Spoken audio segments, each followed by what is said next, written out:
The A-Team Officiating Camp website is at ateamofficiating.com. Registration will begin January 1, 2022. We will have on-field classroom instruction, and we'll also introduce replay this year with some special things for replay that we think will be very exciting. And all of this will take place at the Marriott in Sugar Land Town Center in Sugar Land, Texas.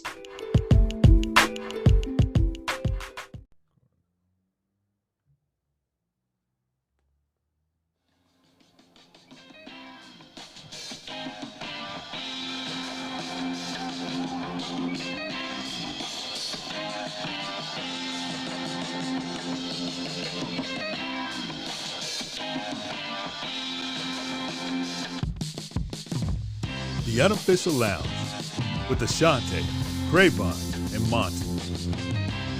We're here to give you the insight into some of the biggest plays you remember, involving the people wearing the stripes.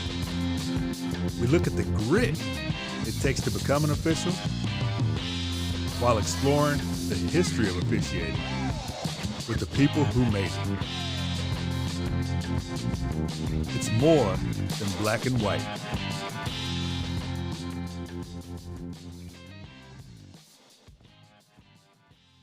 All right, everybody, welcome back to the Unofficial Lounge. We are joined today by Melissa Cannon, who came for us as part of the guest host of the Triple OG. If you guys all remember that show, Otis Griffin. Melissa, welcome to the Unofficial Lounge. Thank you. Happy to be here. Thank you so much for joining us. And what got you started in officiating? Well, when I first started working high school basketball, it was right after I had my daughter, and it was really just supposed to be for exercise. And it was a way to exercise and make a little money on the side. And after a couple years, people started telling me, if you really want to take this serious, then you could go places. So then I started taking it serious. So, Melissa, before you started officiating, most of us have played some type of sports. What sports did you play in high school? In high school, I played basketball, volleyball, and softball. And I played, actually, basketball was the first sport that I played. My dad had me starting to play basketball in third grade. And so I came all the way up through high school playing basketball. Softball started around sixth grade, and volleyball didn't start until seventh grade. Oh, it's funny, normally when we ask any official, why did they start officiating? When I thought you was about to say, I had my daughter, I needed some extra money, because that's why all of us started.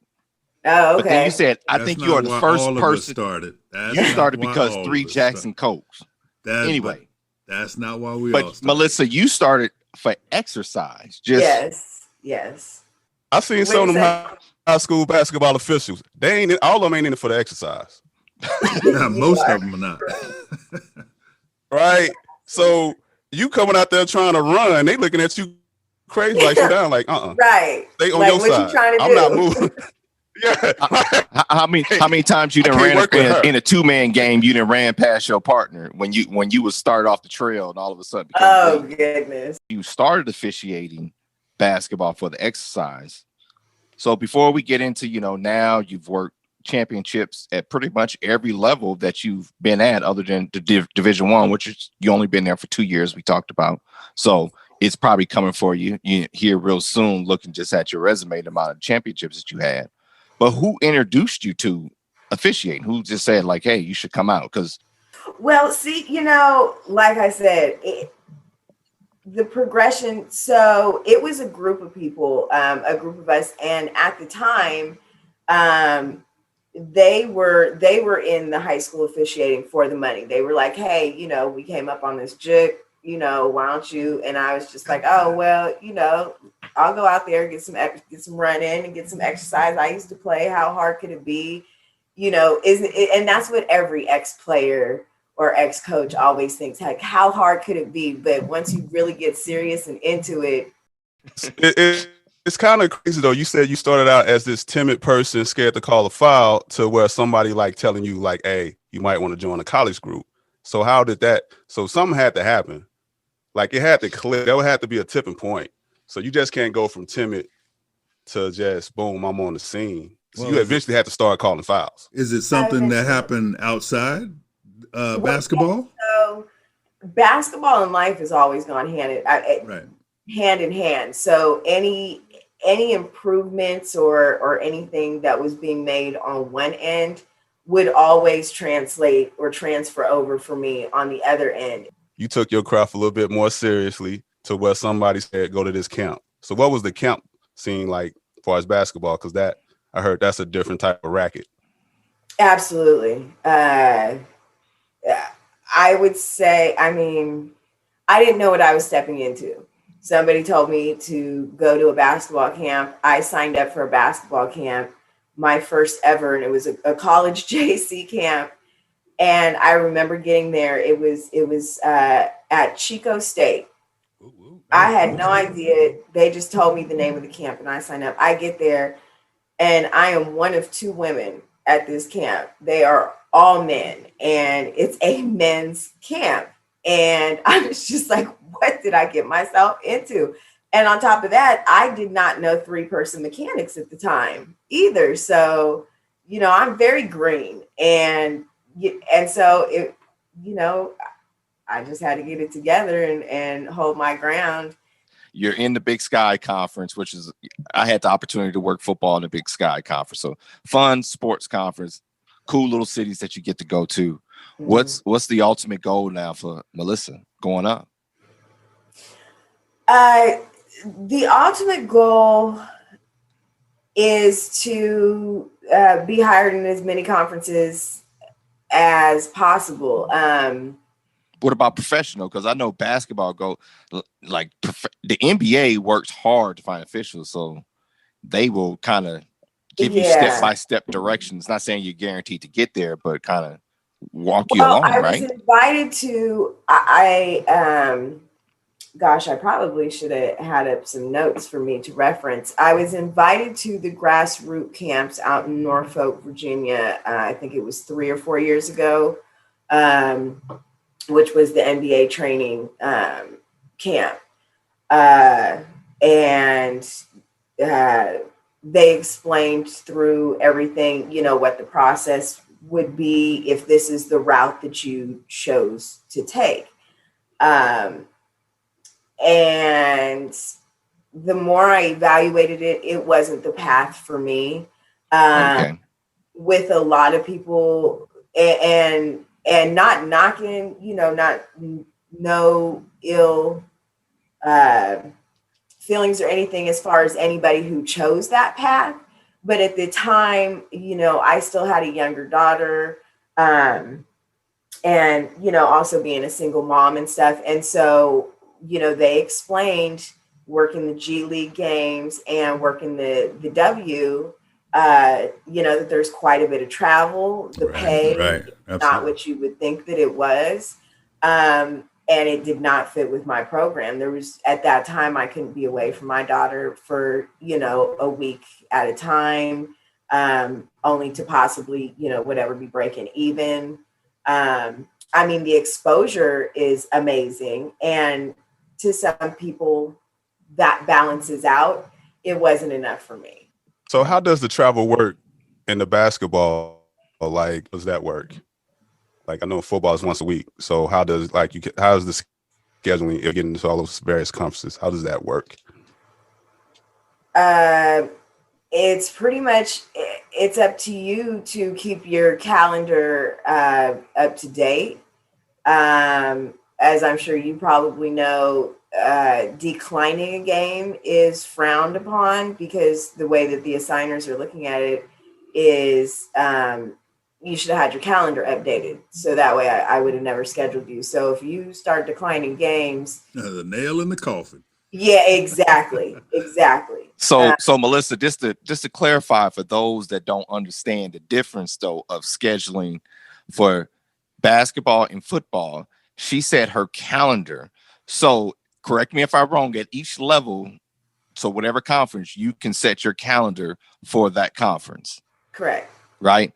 Correct. So that's a totally different. We don't even, I don't know a football Oh, yeah, official yet that turns. Well, we never gonna turn down a game once we get it, but we don't Right. even block dates unless it's like our anniversary in the middle of football season. Right. Outside of that, there's not even many people that will even block a date availability. Just like, I'm gonna get a weekend off at some point, so that's what I'm gonna schedule to do whatever I need to do. But basketball officials, you guys get the opportunity to set your own schedule when your availability for that individual conference. Now, as you're coming up, the more you're available, the more chance you got to get the game. So Correct. we get that. And but yeah, I don't block anything for division. right. I'm like, hey, just let me know when you need me.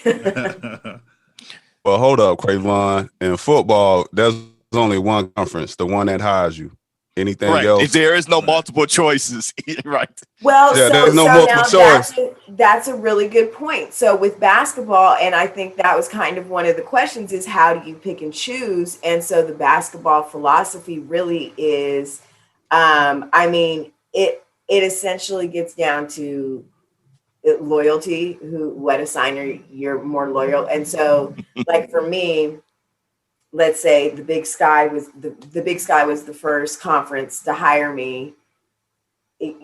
Typically what should happen is you say loyal to the conference that hires you.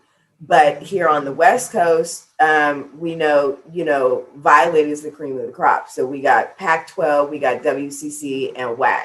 So pretty much the other assigners for Mountain West, Big West, and Big Sky all understand that if you have a Violet game, they will be taking a back seat. Right. Gotta go get that check. Right. Gotta go get that check. Come on, people. Yeah. I understand loyalty, but you ain't paying my light bill. So we gotta go get the checks. Absolutely. How okay, so just because us as football officials, our negotiation tactics compared to basketball officials, because you just said because of COVID, you have to show up 3 hours before the game. Prior to That's COVID, mandatory for right? Yeah, no, normally ours is 2. Ours is normally 2. 2 hours before. Yes. Oh, okay. Yes. Just checking. But if you just so happen to get there 45 minutes, you just need to know the other 2 people you're working with. Next question. Next question. Well, after that, I think it's time for under the review. All right, Melissa. So appreciate your time today. We're going to shoot a little 3 questions at you, just off the top of your dome, and we're just going to run through it. All right, Miss Melissa. Yeah. Here we go. All right, Melissa. Where has officiating allowed you to travel that you would have never went to had it not been for officiating? Norfolk, Virginia. What'd you do there? What was the NBA grassroots camp. Okay. I just wouldn't have thought about going to. It would be no other reason to go to Norfolk. Right. Grassroots or the university. That's about it, right? That's it. All right, Melissa. What career accomplishment has made you the most proud? Like officiating career? Either or. Give us both. Give us both. Absolutely. Well, my officiating career, even though it's starting to become more of a norm, I'm proud that I was hired to work men's college basketball. I'm not Crystal Hogan or anything, so I'm not pulling a Pac-12, schedule, but that's made me proud because it shows me that, we're starting to make progress. And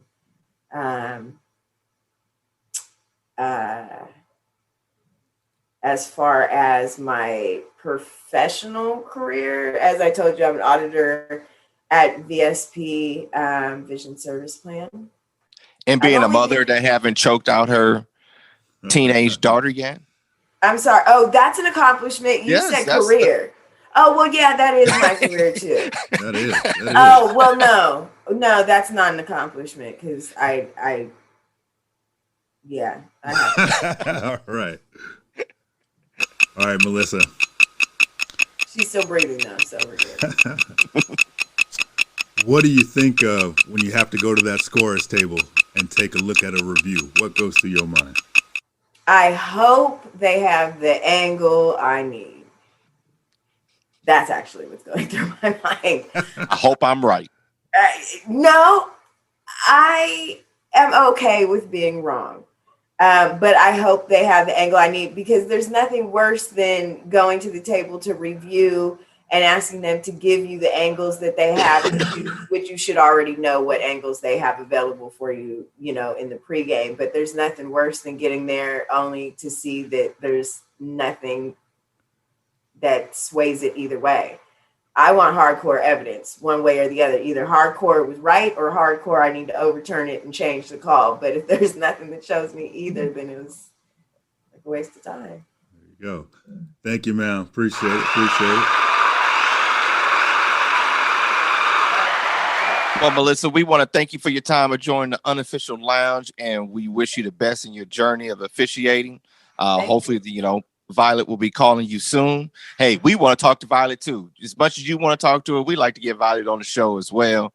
So, but it's good to see that you are enjoying what you do, being able to be a mom, have another profession on the side, not like basketball make you all that money yet. It's coming for you. But we appreciate you joining us. And hopefully we could talk to you when you get hired at that next level when you're looking at it. Hey, sure. I will keep you guys on the need to know list. Awesome. Hey, next time you and Otis are down here in Central California, I know you guys are always holidaying down here. Make sure you hit